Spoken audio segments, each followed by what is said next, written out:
ஒரு குட்டி கதை. ஒரு மனிதன் காட்டுக்குள்ளே நடந்து செல்லும் பொழுது ஒரு சிங்கம் அவனை பார்த்துருது. அந்த சிங்கம் அவனை வேட்டையாடுவதற்காக துரத்தி வரும்போது அந்த மனிதன் சிங்கத்திடமிருந்து தப்பித்துக் கொள்வதற்காக அங்கும் இங்கும் அலைந்து ஓடுறான். வெகு தூரம் அவன் தப்பித்து செல்வதற்கு அங்கும் இங்கும் அலைந்து திருந்தும் அவனால் தப்பிக்க முடியலை.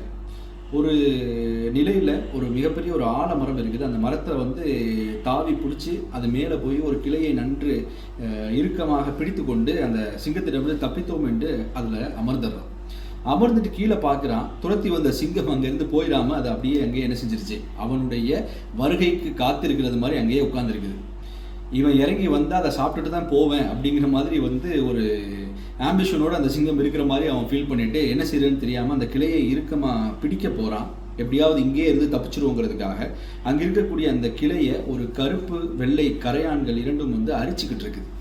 அந்த கிளை ஆல்மோஸ்ட் கரையான்களால் அரிக்கப்பட்டு உடஞ்சி விழுகக்கூடிய ஒரு சூழலில் இருந்ததை பார்த்து அவன் பயந்து போய் எப்படியாவது இந்த கிளையிலேருந்து தப்பிச்சு வேறு கிளையை பிடிச்சிரும்னு சொல்லி தன்னுடைய கையை உயர்த்துறான்.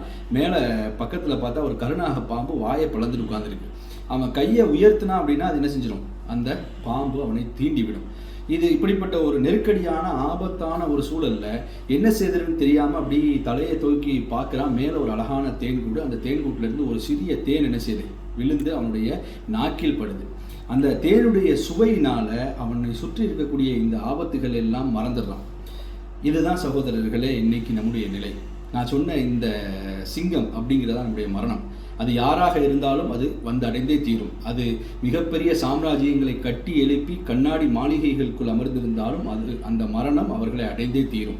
நான் சொன்ன இந்த கருப்பு வெள்ளை கரையான்கள் தான் நம்மளுடைய இரவு பகல். அது நம்முடைய நேரத்தை அழித்து கொண்டே இருக்கும், சாப்பிட்டு கொண்டே இருக்கும். நான் சொன்ன இந்த கருநாக பாம்பு தான் நம்மளுடைய கிரேவியார்டு என்று சொல்லக்கூடிய கபர்.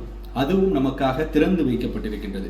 இவை அனைத்தும் நமக்கு தெரிந்திருந்தும் இந்த தேன் என்று சொல்லக்கூடிய அந்த உலக ஆசைக்கு ஆசைப்பட்டு இவையெல்லாம் மறந்து மனித நேயமற்று ஒரு சகோதரத்துவ பாசம் இல்லாமல் நன்மைகளை செய்து வாழாமல் தீமைகளை நோக்கி ஓடக்கூடிய மனிதர்களாக நாம் இருந்துவிடக்கூடாது என்பதே இந்த கதையினுடைய நோக்கம். நன்றி.